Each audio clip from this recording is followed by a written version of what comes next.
नमस्कार, बहुत स्वागत आपका सुप्रभात राजस्थान में। मैं हूं आपके साथ श्रुति श्रीवास्तव और मैं हूं आपके साथ ममता तिवारी। शुरुआत कर लेते हैं। सबसे पहले बड़ी खबर उपचुनाव से जुड़ी आपको देंगे। सीएम भजनलाल शर्मा का आज का प्रस्तावित कार्यक्रम खिरसर सेलुम्बर डूंगरपुर के दौरे पर रहेंगे सीएम।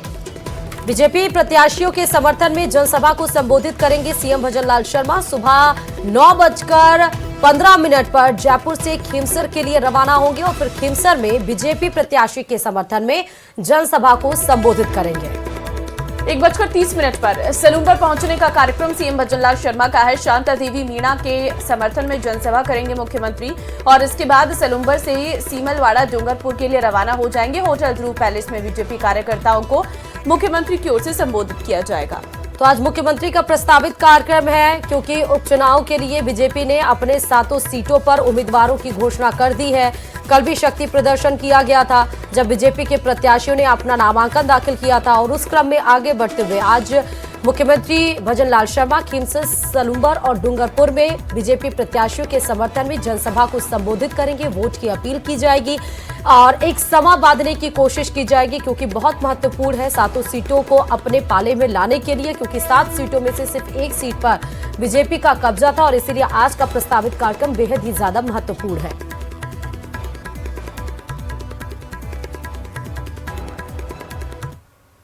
बीजेपी और कांग्रेस के प्रत्याशियों के नामांकन दाखिल करने के साथ ही 7 विधानसभा सीटों पर मुकाबला बेहद ही ज्यादा दिलचस्प हो चला है। बीजेपी और कांग्रेस दोनों जीत के दावे कर रही है, लेकिन जनता किस पर भरोसा जताती है, ये जानने के लिए 30 नवंबर का इंतजार करना पड़ेगा। देखिए रिपोर्ट।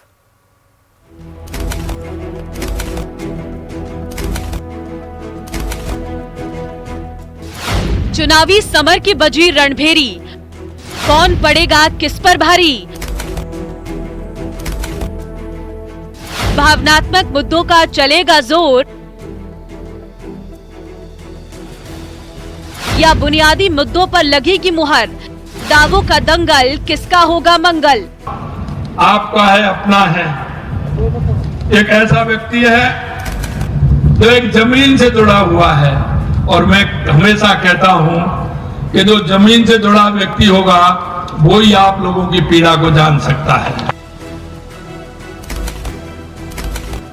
बीजेपी ने जिन्हें प्रत्याशी बनाया उनमें 2 नेता रामगढ़ प्रत्याशी सुखवंत सिंह और झुंझुनू प्रत्याशी राजेंद्र भांबू पिछले साल हुए विधानसभा चुनाव में बीजेपी से बागी होकर चुनावी समर में उतर चुके थे। इस बार वैसी स्थिति से नहीं जूझना पड़े, इसलिए बीजेपी ने इन दोनों को ससम्मान चुनावी मैदान में उतारा।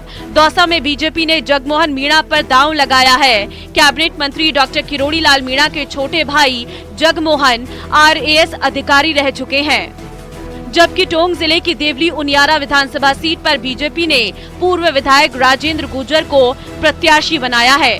बीजेपी के लिए चुनावी फाइट आसान नहीं है। 7 सीटों में से सिर्फ 1 सीट सेलुम्बर ही उसके पास थी, इसलिए पार्टी पूरे मनोयोग से चुनावी समर में जीत हासिल करने में जुटी है। झुंझुनू में अपनी पार्टी के प्रत्याशी राजेंद्र भांबू के लिए सूबे के मुखिया ने चुनावी सभा को संबोधित किया। हमारे इस क्षेत्र में जो हमने काम किया है इसको और हम बढ़ाएंगे। 10 माह के अंदर हमारे 10 वर्षों में केंद्र में और पिछले 10 माह में राजस्थान में भाजपा सरकार ने जो विकास के काम पर मोहर लगाई है उसको और मजबूत करने का हम काम करेंगे। मैं अंत में इतना कहना चाहता हूं, आपका है, अपना है। एक ऐसा व्यक्ति है जो एक जमीन से जुड़ा हुआ है और मैं हमेशा कहता हूं कि जो जमीन से जुड़ा व्यक्ति होगा वो ही आप लोगों की पीड़ा को जान सकता है। बीजेपी ने नामांकन की आखिरी तारीख से ठीक 1 दिन पहले 84 सीट के उम्मीदवार का भी ऐलान कर दिया। बीजेपी ने सीट से कारीलाल ननोमा को उतारा है। कांग्रेस ने बुधवार देर रात लिस्ट जारी की। सबसे खास बात यह है कि कांग्रेस अपने दम पर चुनावी समर में उतरी है, जबकि लोकसभा चुनाव में कांग्रेस ने हनुमान बेनीवाल की पार्टी RLP और भारत आदिवासी पार्टी से गठबंधन किया था। बहरहाल बुधवार रात कांग्रेस ने अपने प्रत्याशियों के नाम पर मुहर लगाई और गुरुवार को कांग्रेस के 2 प्रत्याशियों ने नामांकन भी भर दिया।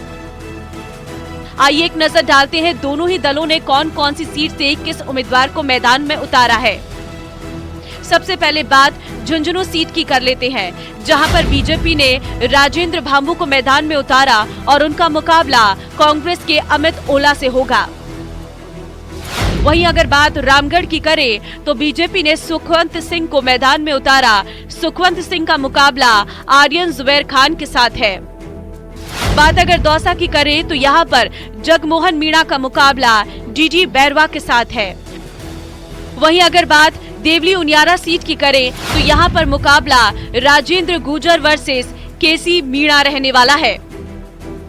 वहीं अगर बात खिवसर की करें तो यहाँ पर बीजेपी से रेवंत राम डांगा तो कांग्रेस से रतन चौधरी मैदान में है। सलूम्बर सीट से बीजेपी ने शांता देवी को मैदान में उतारा है और उनका मुकाबला कांग्रेस की रेशमा मीणा से है। बात अगर 84 की करें तो यहाँ पर कांग्रेस की तरफ से महेश रोत मैदान में है और मुकाबला कारीलाल ननोमा से है। 25 अक्टूबर को दोपहर 3 बजे तक नामांकन पत्र जमा कराए जा सकेंगे। 28 अक्टूबर को नामांकन पत्र का परीक्षण किया जाएगा। 30 अक्टूबर तक नाम वापस लिए जा सकेंगे और इसके बाद मैदान में रहे प्रत्याशियों के लिए 13 नवंबर को मतदान होगा। 23 नवंबर को परिणाम आएंगे। Bureau report, news 18 Rajasthan.